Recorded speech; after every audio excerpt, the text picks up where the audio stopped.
Il est vrai que Dieu aurait pu utiliser des anges pour annoncer l'Évangile, mais telle n'a pas été sa volonté. Des créatures surnaturelles furent dépêchées à la naissance du Seigneur Jésus-Christ et au moment de sa résurrection. Pourtant, pour prêcher l'Évangile aux habitants de la terre, Dieu fait appel à d'humbles hommes et femmes, semblables à des vases d'argile et de peu d'apparence. C'est de cette manière qu'il brise les forteresses de Satan et établit son royaume. J'ai vu le méchant dans toute sa puissance, il s'étendait comme un arbre verdoyant. Psaume 37-35. Dieu veut sans détour faire comprendre que toutes les œuvres humaines connaîtront une fin soudaine. Un homme aurait beau devenir grand comme un arbre vert et florissant, il n'en serait pas moins retranché d'une façon subite. Ses œuvres périront, même si pour un temps elles font illusion comme l'or, l'argent, le bronze, le fer et possèdent l'apparence de la solidité.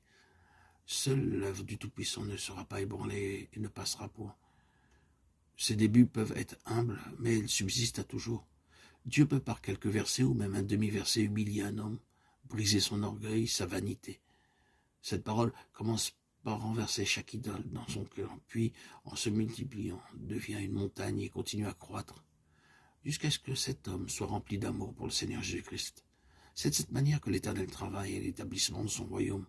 Les armes qu'il emploie pour y parvenir ne sont pas charnelles. Le Seigneur Jésus lui-même, lorsqu'il descendit sur cette terre, était comparable à une petite pierre, point de pompe, comme celle qui entoure les rois de ce monde. En tout point, il était semblable à un homme, hormis le péché. Plusieurs de ceux qui devinrent ses principaux disciples étaient des pécheurs. De nos jours encore, ceux qui le suivent sont peu nombreux, mais c'est par eux qu'il établit son royaume. Les hommes de ce monde, en dépit de leur connaissance et de leur richesse, sont remplis de crainte. Par contre, ceux-là qui ont reçu la parole de Dieu, même s'ils sont de conditions très simples, n'auront aucune crainte. Bien au contraire, leurs cœurs seront remplis d'une paix et d'une joie parfaite. Par la foi, il leur est donné de voir le royaume de Dieu établi, de le contempler. C'est là le secret de leur paix et de leur joie. Le jour vint où tout ce qui est visible disparaîtra.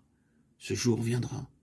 Ainsi que le rapporte l'évangile de Matthieu, chapitre 24, verset 35, et l'évangile de Luc, chapitre 21, verset 33, notre Seigneur Jésus a déclaré: le ciel et la terre passeront, seule la parole de Dieu subsistera éternellement.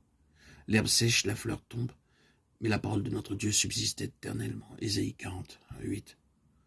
Pourtant le cœur de l'homme est avide d'or, d'argent, de bronze et de fer. Il n'éprouve aucune soif pour la parole de l'Éternel. À travers un rêve prodigieux, Dieu montra au roi Nebuchadnezzar qu'il avait beau s'exalter et perdre toute mesure en contemplant la splendeur de son règne, un jour viendrait où cette gloire et cette puissance s'évanouiraient. Ce songe oublié fut révélé au monarque une nouvelle fois dans des circonstances extraordinaires. Bien plus, une leçon était incluse dans l'explication même de la vision, un avertissement sans équivoque.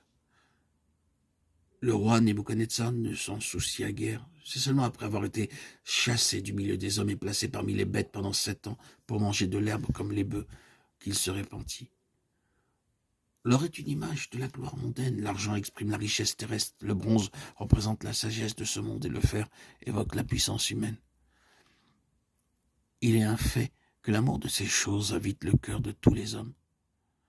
Cependant, rien de tout cela ne subsistera et le jour viendra où elles seront détruites totalement. Si vous voulez être vainqueur et entrer dans le royaume de Dieu, il faut que votre vie soit exempte de telles aspirations. Alors, tous verront Christ, la pierre détachée, sans le secours d'aucune main, grandir et occuper de plus en plus de place dans votre existence. Vous accepterez d'être rempli de sa vie et vos yeux seront constamment fixés sur les choses de l'éternité.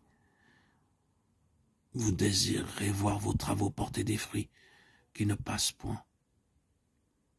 Que le Dieu vivant fasse de nous des vainqueurs